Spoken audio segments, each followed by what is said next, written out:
آسیہ بیگم نے اپنی خانم سے کہا جسے بہت جلدی غصہ آتا تھا، البتہ وہ غصہ دوسروں پر کم اترتا تھا، اندر ہی اندر پینے کی وجہ سے وہ بہت تلخ ہو گئی تھی۔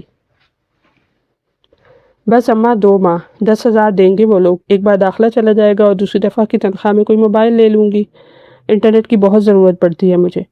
آج وہ پوری محنت کر کے گئی تھی، کلاس اور پرنسپل کو اس کا ڈیمو پسند آ گیا تھا، کل سے وہ باقاعدہ اپنی ٹیچنگ کا آغاز کرنے والی تھی۔ یہ بھی شکر ہے کہ انہوں نے مجھے رکھ لیا، اگر انکار کر دیتے تو کیا ہوتا؟ ہانا مزید نہ کہہ پائی۔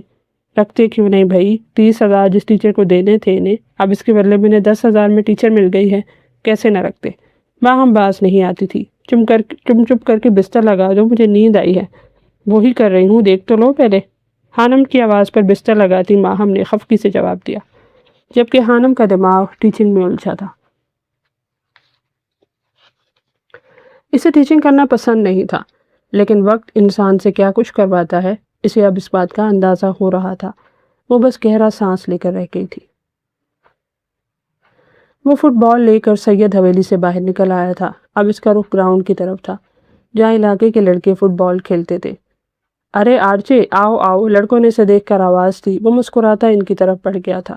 اس کی نظریں ایک انسان کو تلاش کر رہی تھیں، جس کا کل مدیحہ نے اسے بتایا تھا کہ جب وہ گھر آ رہی تھی ڈرائیور کے ساتھ تو ایک لڑکے نے بائک پر ان کا پیچھا کیا تھا اور کچھ نازیبا کلمات بھی اچھالے تھے۔ یہ جاننے کے باوجود کہ وہ سید خاندان کی لڑکی ہے، جلدی اس کے دماغ نے اس لڑکے کو ڈھونڈا اور پھر وہ فٹ بال کے ساتھ میدان میں کود پڑا۔ کچھ دیر نارمل کھیلنے کے بعد اس نے لڑکے کا نشانہ رکھ کر فٹ بال کو کک لگائی اور منہ پہ دے مارا تھا۔ لڑکا لڑکھڑا کر نیچے گرا۔ اس سے پہلے کہ وہ اٹھتا، آرجے اس کے سر پر پہنچ گیا۔ سارے لڑکے اس کے پاگل پن کو دیکھ کر بھاگ گئے تھے، جبکہ وہ بری طرح اس لڑکے کو ہاتھوں اور لاتوں سے پیٹ رہا تھا۔ اس کے اختیار میں ہوتا تو وہ اس لڑکے کو جان سے مار دیتا۔ دیکھنے میں وہ دبلا پتلا سا تھا، لیکن ابھی اپنی جسامت کے لحاظ سے کافی طاقتور تھا۔ وہ لڑکا بچپن میں اس کے ساتھ کھیلا کرتا تھا، مدیحہ بھی اسے جانتی تھی۔ جیسے ہی اس نے نام بتایا، آرجے کا دماغ گھوما تھا۔ اب وہ ساری بچپن کی دوستی بھلا کر اس کی دھلائی کر رہا تھا۔ بڑے سائیں، جلدی چلیں، وہ باہر میدان میں چھوٹے سائیں۔ حویلی کا ملازم بھاگا بھاگا حشام کے پاس آیا تھا۔ کیا ہوا آرجے کو؟ چھوٹے سائیں کے نام پر حشام کے کان کھڑے ہوئے، وہ ایک جھٹکے سے اٹھا۔ وہ جی باہر سائیں ایک لڑکے کو مار رہے ہیں، ملازم پھولی سانسوں ساتھ مشکل سے بولا تھا، اور حشام اس کی پوری بات ہونے سے پہلے باہر کی جانب بھاگا تھا۔ کچھ ہی پل میں وہ میدان میں پہنچ گیا تھا۔ وہ لڑکا نیچے پڑا تھا، جبکہ آرجے اس کے منہ پر گھونسے مار رہا تھا۔ آرجے، پاگل ہو گئے ہو، چھوڑو اسے۔ حشام نے اسے کھینچ کر لڑکے سے دور کیا، جس کے منہ سے اب خون نکل رہا تھا۔ آرجے کی گرفت سے نکلنے کے بعد لڑکا درد سے کرہ رہا تھا۔ ملازم اسے اٹھانے کے بعد وہاں سے بھاگ گیا تھا۔ تمہارا دماغ خراب ہو گیا ہے کیا؟ تم پاگل ہو گئے ہو جاہل انسان؟ لڑکی کی حالت دیکھ کر حشام کا دماغ گھوما۔ اس نے آرجے کو زور سے دھکا دیا تھا، جو خون خوار نظروں سے اس طرف دیکھ رہا تھا جہاں ملازم اس لڑکے کو لے کر گئے تھے۔ کیوں مارا اسے؟ حشام نے سوال کیا، جبکہ آرجے نے اب حویلی کا رخ کر لیا تھا۔ تم سے پوچھ رہا ہوں، جواب دو۔ اس کے جواب نہ دینے پر حشام چلایا، ریلیکس شامو کاکا، بلا وجہ کیوں چیخ رہے ہو؟ وہ اتنے پرسکون انداز میں بولا تھا جیسے کچھ ہوا ہی نہیں، جبکہ حشام دنگ رہ گیا تھا۔ مجھے واپس جانا ہے، دیر ہو رہی ہے، پیکنگ بھی کرنی ہے، آؤ چائے پیتے ہیں، پھر میں چلا جاؤں گا اور تمہیں موقع نہیں ملے گا۔ اس کا اپنا ہاتھ بھی زخمی ہوا تھا۔ وہ حشام کو سلگاتا آگے بڑھ گیا تھا، جبکہ حشام سر پیٹ کر رہ گیا تھا۔ خانم صبح صبح کالج کے سٹاف روم میں بیٹھی تھی۔ آج اس کا پہلا دن تھا۔ وہ بری طرح سے گھبرا رہی تھی، دل ہی دل میں دعائیں کر رہی تھی کہ اس کا پہلا تجربہ کامیاب رہے۔ مس خانم، آ جائیں، آپ کو آپ کی کلاس دکھاؤں۔ کالج کوآرڈینیٹر نے اسے پکارا۔ وہ سنبھلتی اس کے پیچھے لپکی۔ یہ FSC پارٹ 2 کی کلاس ہے، آج سے آپ انہیں کیمسٹری پڑھائیں گی۔ وہ دونوں کلاس میں داخل ہوئیں۔ کلاس میں ایک طرف لڑکیاں جبکہ دوسری جانب لڑکے بیٹھے تھے۔ وہ خود ابھی چھوٹی تھی، سمجھ نہیں آ رہا کہ وہ لڑکوں کو کیسے کنٹرول کرے گی۔ اسٹوڈنٹس، یہ آپ کی کیمسٹری کی نئی میم ہیں، اچھے سے ویلکم کریں انہیں۔ کوآرڈینیٹر سمیہ نے اس کا کلاس سے تعارف کروایا۔ انہوں نے کیمسٹری میں ماسٹر کیا ہوا ہے۔ کوآرڈینیٹر کی اس بات پر وہ بری طرح چونکی۔ اس نے جھوٹ بولا تھا۔ وہ خود ابھی طالب علم تھی۔ وہ پوچھنا چاہتی تھی کہ اس کا غلط تعارف کیوں کروایا گیا، لیکن اسے موقع نہیں ملا۔ اس سے پہلے وہ پوچھتی، سمیہ کلاس سے جا چکی تھی۔ کلاس میں موجود طلبہ و طالبات اسے غور سے دیکھ رہے تھے۔ وہ اتنی خود اعتماد نہیں تھی، اور پھر یہ موقع بھی پہلا تھا۔ وہ کافی گھبرا رہی تھی۔ میم، آپ کا نام کیا ہے؟ ایک لڑکی نے پوچھا تھا۔ حانم، وہ اپنے آپ کو پر اعتماد بناتے ہوئے بولی تھی۔ نائس نیم میم، لڑکوں کی طرف سے پہلا کمنٹ آیا تھا۔ اللہ کا نام لے کر اب اس نے کلاس کا تعارف لینا شروع کر دیا تھا۔ میں نے پہلے ہی کہا تھا یہ لڑکا کوئی نہ کوئی گل کھلائے گا۔ یہ اس لائق نہیں ہے کہ اسے یہاں بلایا جائے۔ سید جبیل کافی غصے میں تھے اور وہ بے چینی سے ڈرائنگ روم میں ٹہل رہے تھے۔ سامنے بی جان لکڑی کی بڑی سی کرسی پہ براجمان تھی۔ اگر وہ لڑکا مر جاتا تو کیا جواب دیتا میں گاؤں والوں کو؟ یہ سب آپ لوگوں کے لاڈ پیار کا نتیجہ ہے۔ بی جان خاموشی سے اس کی باتیں سن رہی تھی۔ کوئی تو وجہ ہوگی نا جو اس نے ایسا کیا۔ بالآخر بی جان نے پہلی بار کچھ کہا۔ وجہ جو بھی ہو، اسے کس نے حق دیا کہ وہ لوگوں کے سر پھاڑتا پھرے؟ اب میں کیا جواب دوں اس کے ماں باپ کو جو پنچایت بلانے کا کہہ رہے ہیں؟ بابا سائیں، آپ پریشان نہ ہو، میں کرتا ہوں بات۔ ویسے بھی اس لڑکے نے پہلی غلط حرکت کی تھی۔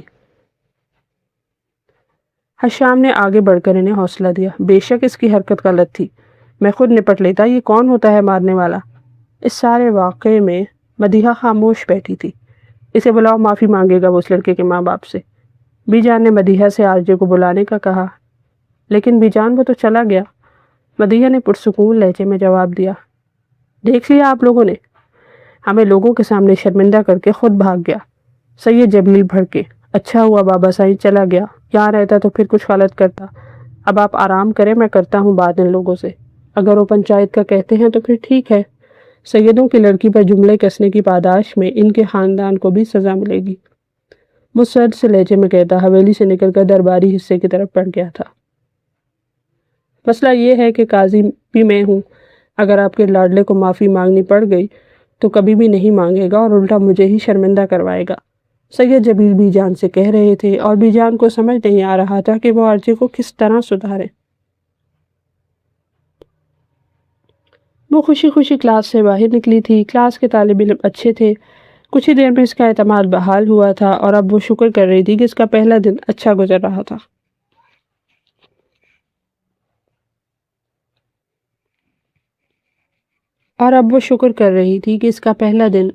گیا تھا۔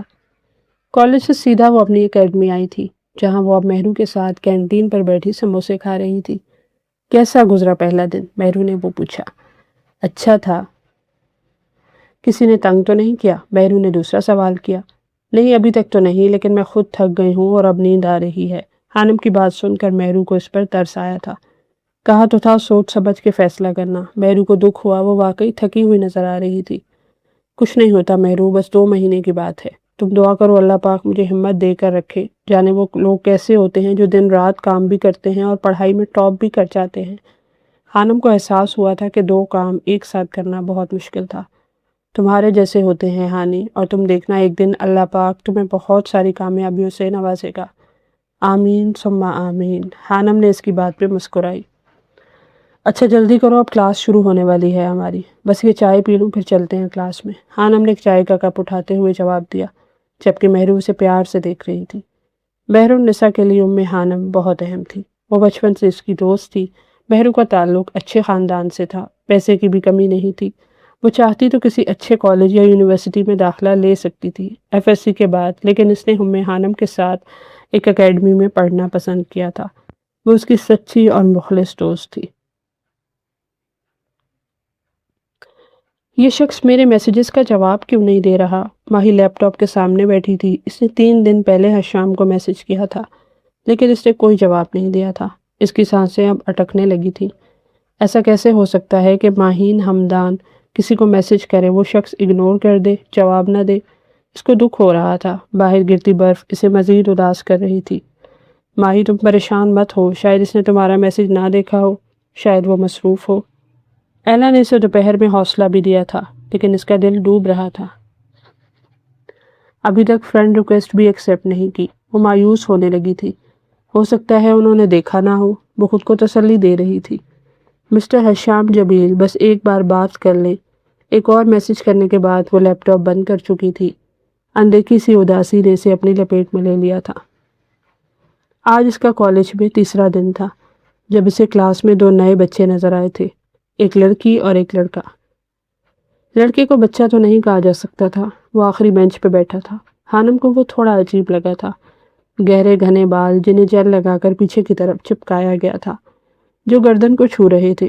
اس نے باقی اسٹوڈنٹس کی طرح یونیفارم بھی نہیں پہنا تھا۔ لڑکیاں بار بار پیچھے مڑ کر اسے دیکھ رہی تھی، جبکہ اس کی نظر کھڑکی سے باہر کھلے آسمان پر جمی تھی۔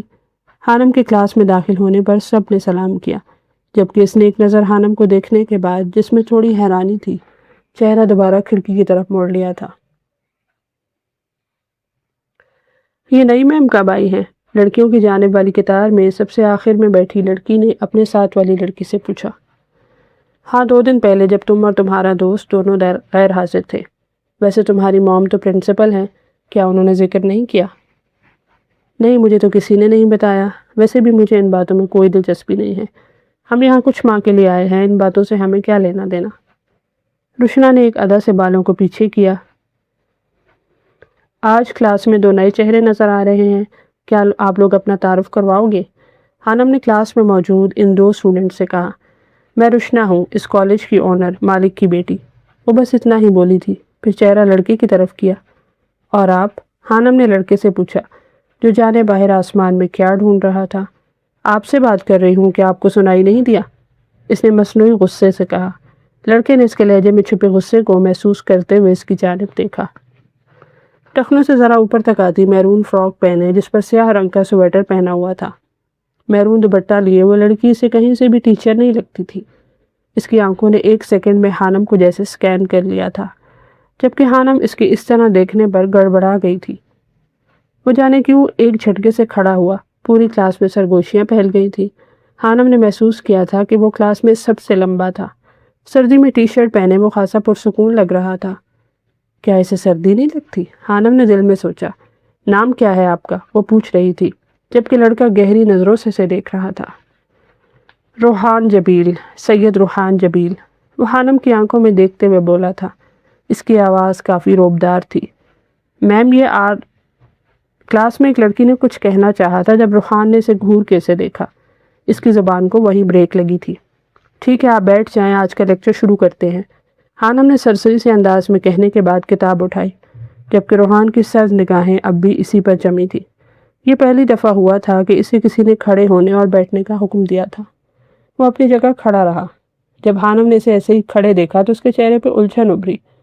اور آپ کا تعارف مس؟ وہ پوچھ رہا تھا۔ خانم نام ہے میرا، اور میرا تعارف اتنا اہم نہیں ہے، آپ بیٹھ جائیں۔ وہ مسکرائی تھی۔ روحان کو تھوڑا سا تعجب ہوا تھا، یا وہ اسے واقعی نہیں جانتی تھی، یا پھر جان بوجھ کے انجان بن رہی تھی۔ پتہ ہے مہرو، آج کلاس میں ایک نیا لڑکا آیا ہے۔ مطلب ہے تو پرانا ہی، لیکن پچھلے دنوں وہ غیر حاضر رہا تھا، اس لیے آج ہی ملا۔ پھر؟ مہرو نے سوالیہ نظروں سے اسے دیکھا۔ عجیب انسان ہے، ایک تو اتنا بڑا ہو کر FSC میں ہی ہے ابھی، اور اوپر سے پورے لیکچر وہ باہر دیکھتا رہا۔ لڑکے جلدی بڑے ہو جاتے ہیں ہانی، اور شاید اس کے ساتھ کوئی مسئلہ ہو۔ مہرو کی بات پہ خانم نے اس بات میں سر ہلایا تھا۔